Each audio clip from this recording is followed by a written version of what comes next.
अंजनाद्री पर्वत से कुछ दूरी पर एक पहाड़ है जिसका नाम है हनुमान पद। जानते हैं उसका नाम हनुमान पद क्यों है? उसका नाम हनुमान पद इसलिए है क्योंकि वहाँ बाल हनुमान के पैर के निशान दिखते हैं। ऐसा माना जाता है कि भगवान हनुमान ने जो अपने पैर रखे वो निशान बन गया और वो अभी भी दिखता है।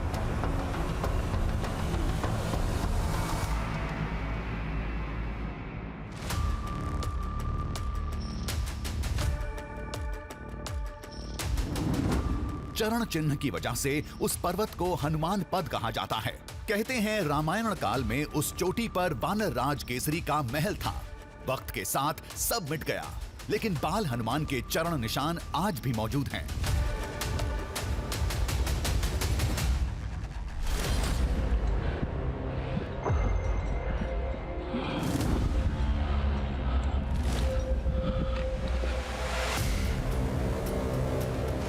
पर्वत की एक चट्टान पर विशाल चरण चिन्ह दिखा।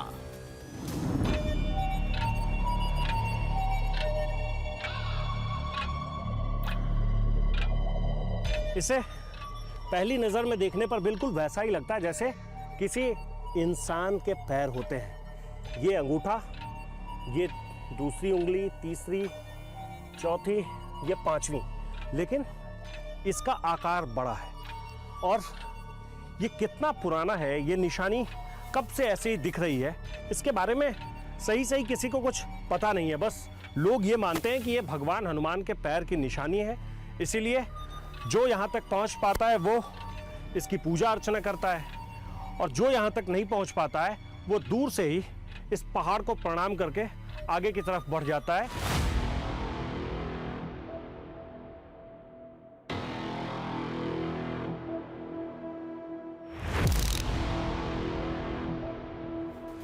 कहते हैं पहले ये निशान बहुत स्पष्ट था, वक्त के साथ उसकी चमक खोती जा रही थी, तो चित्रकारी की मदद से उसे बचाने की कोशिश की गई। लेकिन इन चिन्हों में भी उंगलियों और अंगूठों की गहराई साफ दिखती है।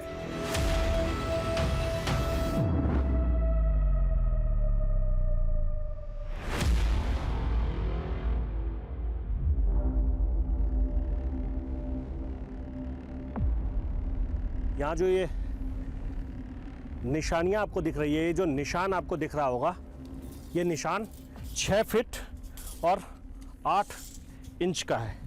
और ये ऐसा माना जाता है कि भगवान हनुमान के पैर की निशानी उस वक्त की है जब वो छोटे थे। ये बाल हनुमान के पैर के निशान हैं, और किस वक्त के हैं इसके बारे में सही कोई नहीं जानता है। हाँ, लोग बस यही कहते हैं कि ये भगवान हनुमान के पैर के निशान हैं।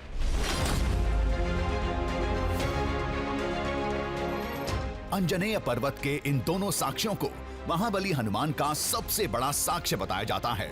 लोगों की इनमें गहरी आस्था भी है, लेकिन ये बाल लीला के प्रमाण थे। हमारी मंजिल कुछ और थी।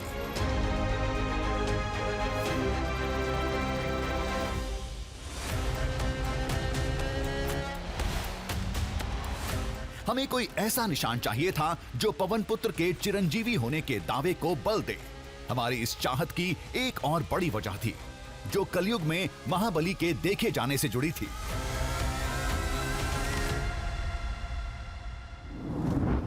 कहते हैं 1238 में कर्नाटक में जन्मे भक्ति आंदोलन के प्रवर्तक स्वामी माधवाचार्य को भगवान हनुमान के दर्शन हुए थे। रामचरितमानस के रचयिता तुलसीदास का जन्म 1554 में हुआ था। कहते हैं वाराणसी के घाट पर तुलसीदास के सामने महाबली साक्षात प्रकट हुए थे। वहीं कुछ कथाओं के मुताबिक 1900 में जन्म लेने वाले नीब करोली बाबा को भी बजरंगबली दर्शन देते थे।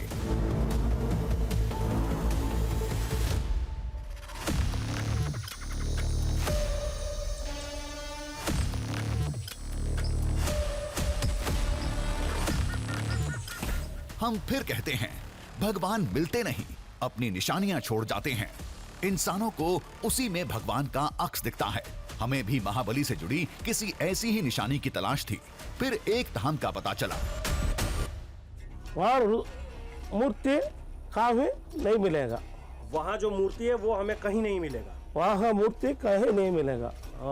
ये कह रहे हैं कि हम आए थे भगवान हनुमान के जन्म स्थान आंजनेय पर्वत के ऊपर हैं, लेकिन ये कह रहे हैं कि नहीं, आप जो कुछ भी जानना चाहते हैं और जो करीब से देखना चाहते हैं तो आप ऋषिमुख पर्वत चले जाइए। और ऋषिमुख पर्वत पर ऐसी मूर्ति है, ऐसा मंदिर है जो दुनिया में कहीं नहीं है। आप यही बता रहे हैं। भाषा भले अलग थी, लेकिन हम भाव समझ चुके थे। लोग हमें ऋषिमुख पर्वत पर जाने के लिए कह रहे थे। वहां महाबली से जुड़ा कोई अद्भुत साक्ष्य था जिसकी बहुत कम लोगों को जानकारी थी।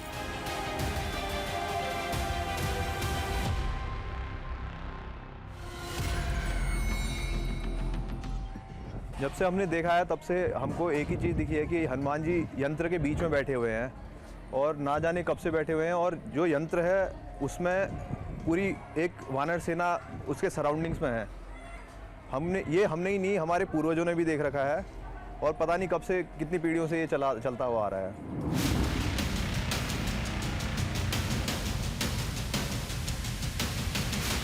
ऋषिमुख यानी वही पौराणिक पर्वत जहां महाबली हनुमान की श्री राम से पहली मुलाकात हुई थी। वहां ऐसा क्या था जो लोग हमें वहां जाने के लिए कह रहे थे?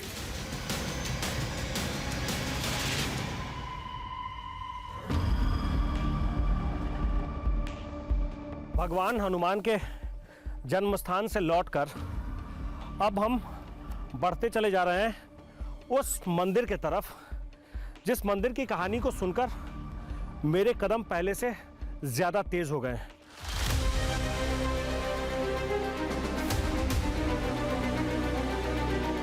सामने कोदंड राम मंदिर था। किष्किंधा की बजरंग कथा में इस जगह की अहम मान्यता है।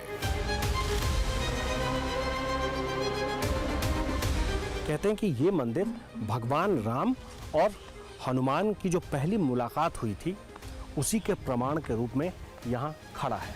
ऐसा माना जाता है कि भगवान हनुमान और भगवान राम, उनकी पहली मुलाकात ऋषिमुख पर्वत पर ही हुई थी।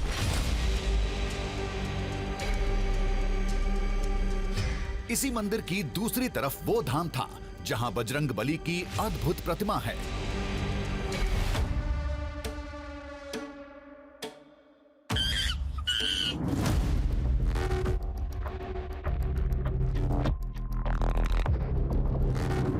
बिना देर किए हम मंदिर के अंदर गए और उस प्रतिमा के सामने खड़े हो गए। पहला दृश्य अद्भुत था।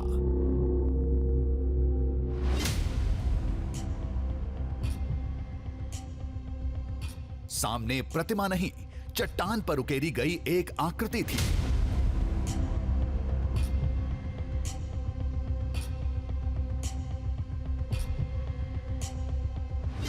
गोलाकार, बीच में दो त्रिभुज बने थे।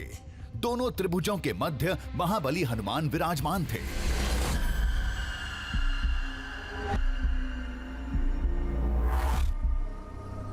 पवन पुत्र का ऐसा रूप तो हमने कभी देखा ही नहीं था। ना गदा, ना संजीवनी बूटी। महाबली एक संत की तरह पद्मासन में बैठे थे।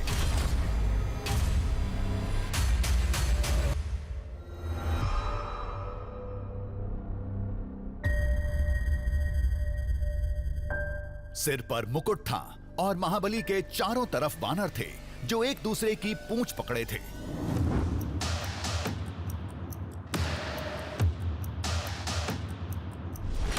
और ये दो त्रिभुजों का क्या मतलब था जिसे लोग एक खास तरह का यंत्र बता रहे थे?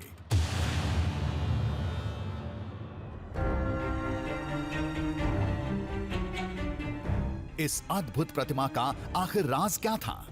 आखिर इस रहस्यमयी मूर्ति की कहानी क्या थी?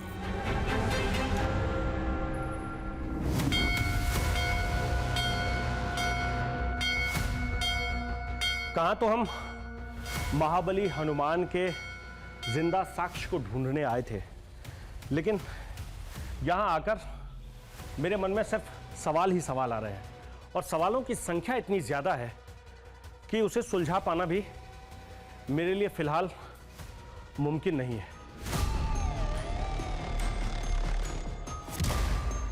ये ऋषिमुख पर्वत पर थे जहां महाबली हनुमान ने सबसे ज्यादा वक्त बिताया था। जहां श्री राम से पहली बार मिले, वहां इस अद्भुत प्रतिमा का होना बहुत कुछ बयां करता है। लेकिन क्या अब यही समझना था?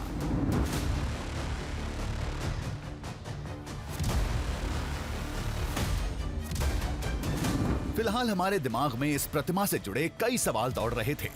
अक्सर रौद्र और भक्ति रूप में दिखने वाले पवन पुत्र इस प्रतिमा में शांति के साथ पद्मासन में क्यों बैठे थे?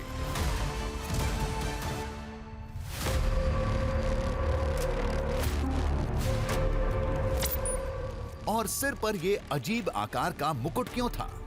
और ये यंत्रनुमा आकृति क्या थी? इसका भगवान हनुमान से क्या नाता था?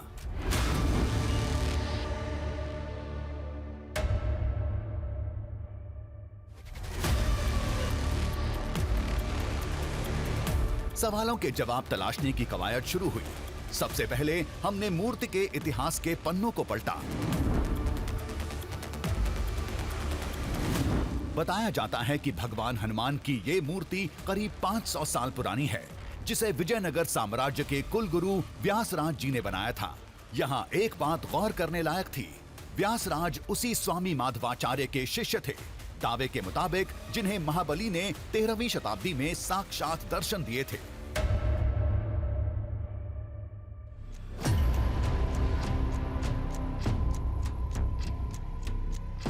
इस प्रतिमा में हमें उम्मीद की किरण दिखी। शायद हम सही दिशा में थे। हमारी दिलचस्पी बढ़ती जा रही थी।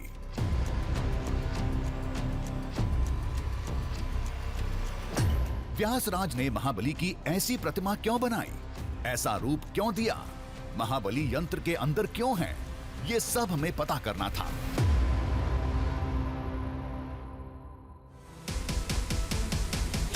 सवालों के जवाब के लिए हमने उन्हीं हनुमान मंदिरों को जरिया बनाया जिन्हें कभी स्वामी व्यासराज ने अपने हाथों से स्थापित किया था।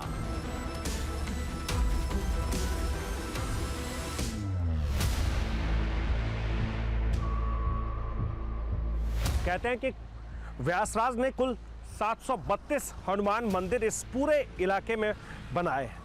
इसीलिए इस पूरे इलाके को भगवान हनुमान का इलाका माना जाता है। कहते हैं कि ये भगवान हनुमान का घर है, इसीलिए जगह जगह पर आपको मंदिर मिल जाएंगे। उस 732 मंदिर में से एक मंदिर ये भी है, चलकर देखते हैं।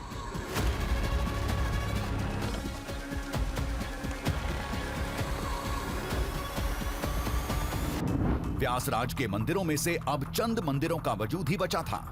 उनमें से एक ये था।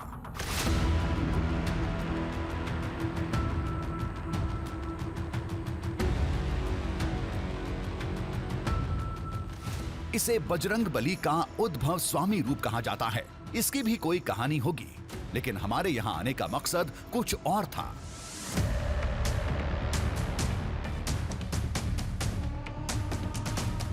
हमें उस यंत्रधारी हनुमान प्रतिमा के बारे में जानना था। कई लोगों से पूछा। हमारे पहले सवाल का जवाब यहां मिल गया। सवाल था, इस प्रतिमा में महाबली एक संत की तरह पद्मासन में क्यों बैठे हैं? जैसे कि किसी मुद्रा में वो पहाड़ लेकर उड़ते हुए दिखते हैं, किसी मुद्रा में वो राम और सीता जी को अपने सीने में चीर कर दिखाते हुए दिखते हैं, और उनमें से ही एक मुद्रा है व्याख्यान मुद्रा। पद्मासन पर बैठे हुए वो श्री राम जी का ध्यान करते हुए राम राम, इस आसन को चिन्हासन भी कहते हैं। और हनुमान जी की कई सारी मुद्राएं हैं। एक मुद्रा है रुद्र अवतार के रूप में, वो गदा लेकर एकदम क्या कहते हैं कि क्रोध में दिखाई देते हैं। तो हनुमान जी की कई सारी मुद्राएं हैं और हर एक मुद्रा का कोई ना कोई अर्थ है।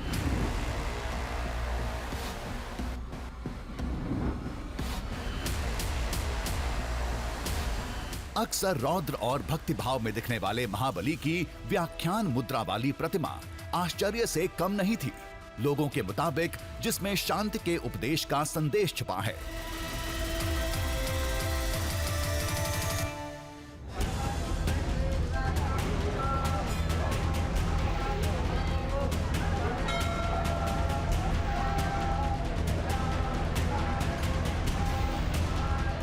कुछ ही देर बाद हम दूसरे मंदिर में थे। इसे व्यासराज जी ने 500 साल पहले ठीक उसी समय स्थापित किया था जब पवन पुत्र की वो अद्भुत प्रतिमा बनी थी।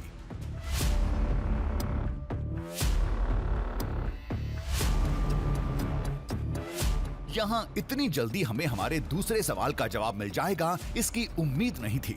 दूसरा सवाल था, प्रतिमा के सिर पर अतरंगी आकृति वाला मुकुट क्यों है?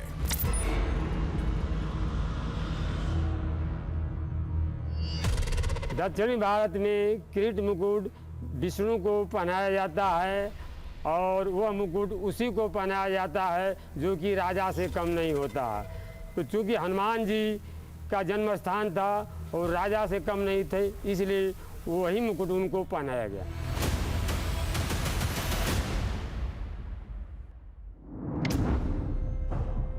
इसे किरीट मुकुट कहते हैं, जिसे भगवान विष्णु का मुकुट माना जाता है।